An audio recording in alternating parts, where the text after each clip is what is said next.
Il y a des femmes qui achètent des motos, des véhicules, des voitures et ce sont les maris qui utilisent. Elles sont tout le temps à pied ou sur Zémidjan. Il y a des femmes, elles tombent malades, elles ne sont pas traitées. Elles ne sont pas traitées, on ne prend pas soin d'elles. Elles doivent aller voir leurs parents, leurs amis pour faire face à leurs besoins.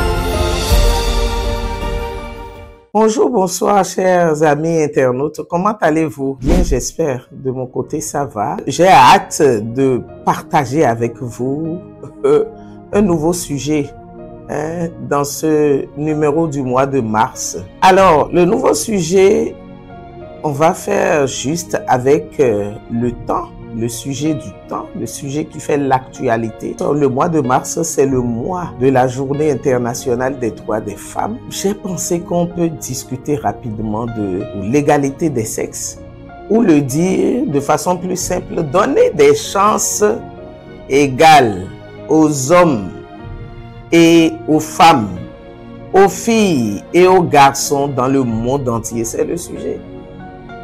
Alors, pourquoi ne pas laisser les controverses et regarder le sujet de plus près? Est-ce que depuis 40 ans, plus de 40 ans où on célèbre 40 ans où on célèbre la Journée internationale des droits des femmes, est-ce que nous allons dire que c'est un sujet qui manque de pertinence? La bataille, la lutte autour de l'égalité genre. Est-ce que nous pensons de façon sincère que c'est de la distraction? Oui, je reconnais que lorsqu'on va dans le cas par cas, prend les situations cas par cas, on va trouver des femmes qui font des bêtises et on va se focaliser sur ça pour critiquer, pour parler de féminisme dans tout. Il y a en politique, en économie, en gestion, dans tous les domaines de la vie, dans le mariage et partout, il y a des dérapages, il y a des dérives. Donc on ne peut pas, à l'heure d'aujourd'hui, se prévaloir de ces dérapages, des déviances pour justifier, pour dire, pour affirmer que la lutte aux l'égalité des sexes est un sujet qui n'a pas son sens. Ça a son sens. Et je voudrais aller dans des exemples très simples. Les femmes, aujourd'hui, elles sont, je prends les femmes mariées, elles sont nombreuses à travailler. Elles travaillent, elles gagnent de l'argent, mais elles n'ont pas la liberté d'utiliser leur argent. Il y en a, c'est à genoux qu'elles remettent l'argent, leur salaire, leur revenu à leur mari. Et les maris utilisent ces revenus-là comme bon leur semble. Dans le mépris, parfois, ces femmes-là, elles ne jouissent pas du fruit de leur travail, tout simplement. Il y a des femmes qui achètent des motos, des véhicules, des voitures, et ce sont les maris qui utilisent. Elles sont tout le temps à pied ou sur Zémidjan, c'est-à-dire sur des taxis-motos, dans le cas du Bénin, du Togo et de certains pays. C'est l'homme qui utilise. Il y a des femmes qui ont des motos, des voitures, des moyens de déplacement.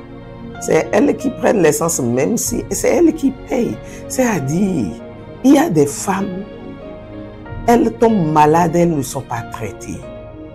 Elles ne sont pas traitées, on ne prend pas soin d'elles. Elles doivent aller voir leurs parents, leurs amis, pour faire face à leurs besoins. Elles vont préparer, elles vont cuisiner, parfois sans argent de la part de leur mari, c'est elles qui tiennent le ménage. On dira, il y en a, hein, quand elles ont les moyens, c'est une chose, il y en a qui n'en ont même pas. Et elles font toutes sortes de gymnastiques pour faire à manger. Les hommes ne contribuent pas, même quand ils ont de l'argent. Ils dépensent dehors, ils vont manger et avoir les intimités avec ces femmes-là. Elles sont dans des besoins et ils ne contribuent pas. Il y en a plein. Et les femmes qui sont violentées, battues, pour un oui ou pour un non, pour des questions d'attitude, pour des questions de désaccord, oui, parce qu'elles ne disent pas et elles ne soutiennent pas leur mari, il y en a plein. Et quand les sujets là vont dans la grande famille, personne ne va même cautionner la femme. On est obligé de dire, ah, va demander pardon, etc. Ce que nous disons là. Et c'est compliqué et c'est complexe. La femme mariée, âgée, elle n'a même pas la liberté, hein, de l'adoration, c'est-à-dire de choisir la communauté où elle veut adorer Dieu. Elle n'a pas la liberté. Si vous voyez ce qui se passe dans les ménages, juste parce que les couples se sont mariés dans une communauté, hein, religieuse et que la femme ose opérer un changement, si vous saviez tout ce qui se passe, et vous savez. Alors, je pourrais continuer à lister les cas, mais ce n'est pas ça la quintessence de mon sujet. Je dis, mais pourquoi est-ce qu'on ne peut pas permettre que les hommes et les femmes aient des chances égales et jouissent de la même liberté? Dieu qui a créé les êtres humains, les a créés hommes et femmes, et il les a créés égaux. Est-ce que vous croyez que Dieu qui est amour, Dieu est amour, et Dieu qui a donné l'autorité aux hommes, la chefferie aux hommes, parce que on dira que c'est Dieu, et toute la société humaine a cautionné, bon, il y a pas le patriarcat partout, hein, il y a quelques sociétés et nations exceptionnellement ou dans certaines cultures, mais en général sur la terre des vivants, c'est le patriarcat. Et est-ce que on a validé, hein, on a érigé le patriarcat en norme sociale tout simplement parce que Dieu a choisi, a dit que l'homme est le chef de la femme. C'est tout, hein. Mais ce que nous oublions est que Dieu, lui, il est amour. Sa nature, c'est l'amour. Le leadership que Dieu a donné aux hommes. Mais est-ce que nous ne pensons pas que c'est parce que Dieu savait que les hommes allaient puiser dans l'amour du prochain pour gérer leurs femmes? Les hommes ont une très grande responsabilité. Et malheureusement, les femmes sont abusées, maltraitées, humiliées tout le temps.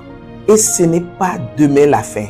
Nous savons que ça fait 40 ans de leitmotiv de slogans, de mouvements, d'ateliers, de conscientisation et de sensibilisation, de renforcement des lois dans le monde entier par les nations, y compris la nation béninoise dont je suis issu.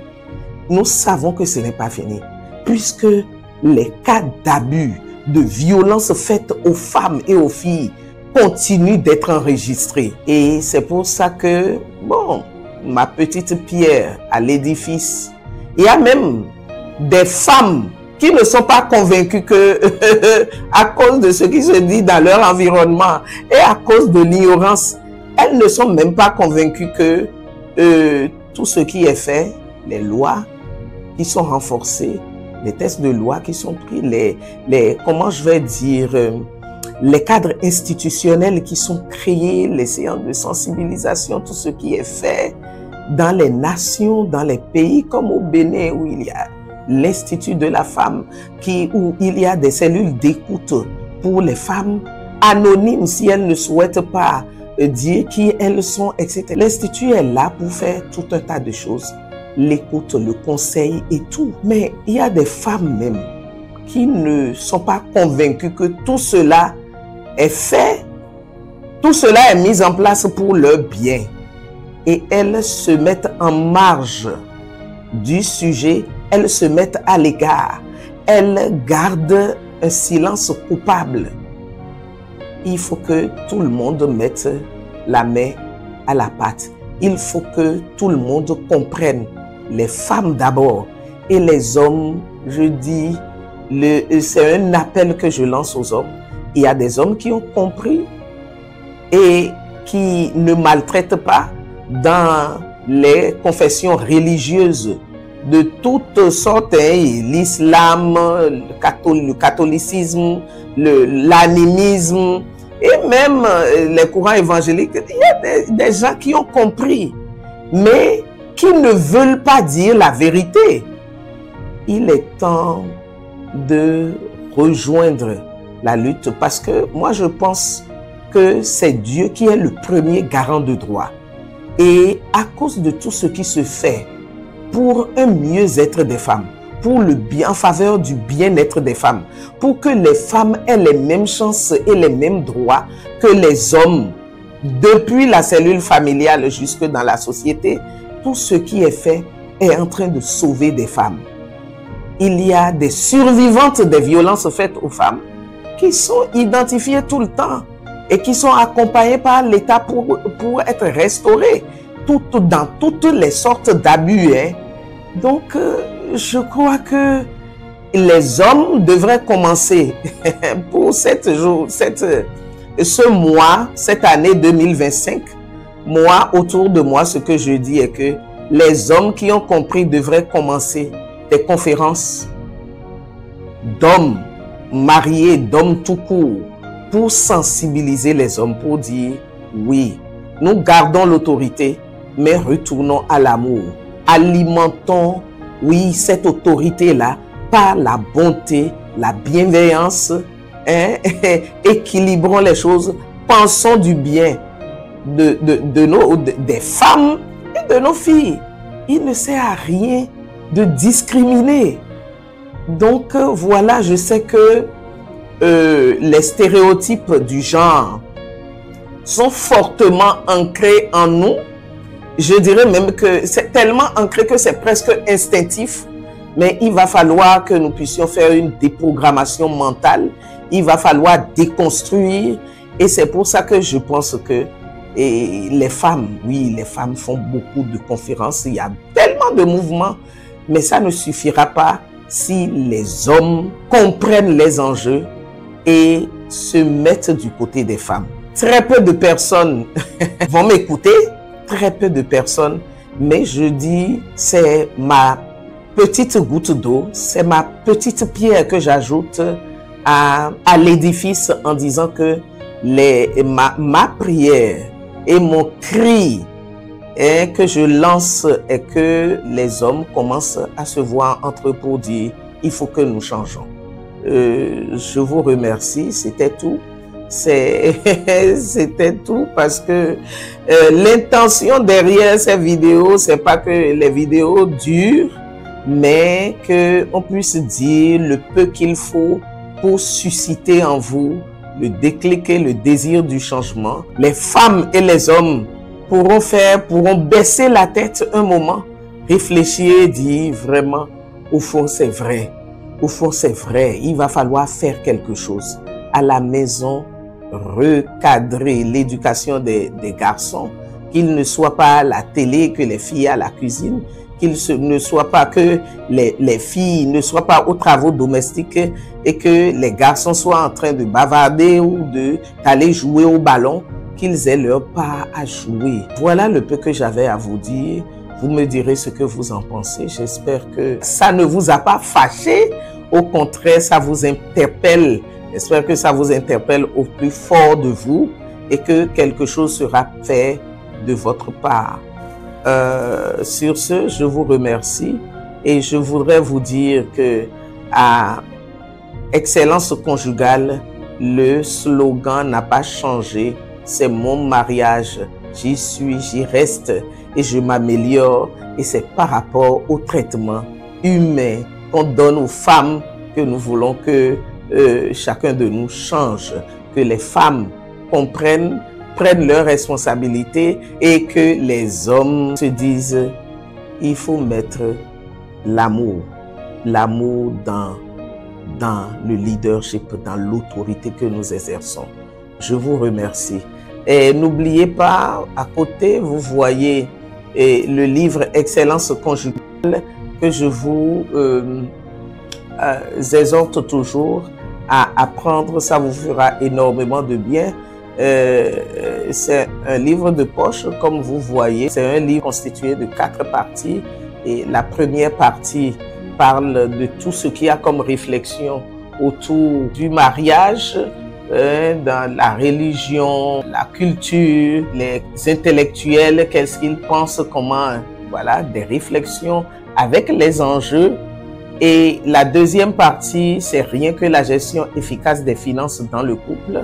La troisième partie, c'est la culture de l'excellence, comment créer un cadre d'excellence dans son mariage. Et puis la quatrième partie parle des habitudes des familles solides. Que vous soyez des fiancés, que vous soyez dans le pré-mariage, comme dans le mariage avec des défis, cela va vous aider à recadrer votre vie, à donner une nouvelle base à votre vie conjugale. Ça va vous aider énormément. Et même si vous n'êtes pas dans ces deux cas-là, ça va vous aider. Vous pouvez offrir aux gens qui font les mariages, qui célèbrent les mariages, au lieu des verres, des plats, des cadeaux, des draps, offrez ce livre Excellence conjugale qui va aider les gens, qui va aider les gens qui entrent dans le mariage, qui va aider les gens qui sont déjà dans le mariage et qui expérimentent des difficultés. Ça va les aider à refonder leur mariage. Vous savez que je vous apprécie. Je vous remercie encore une fois pour votre écoute active et je dis au mois prochain. Merci, portez-vous bien.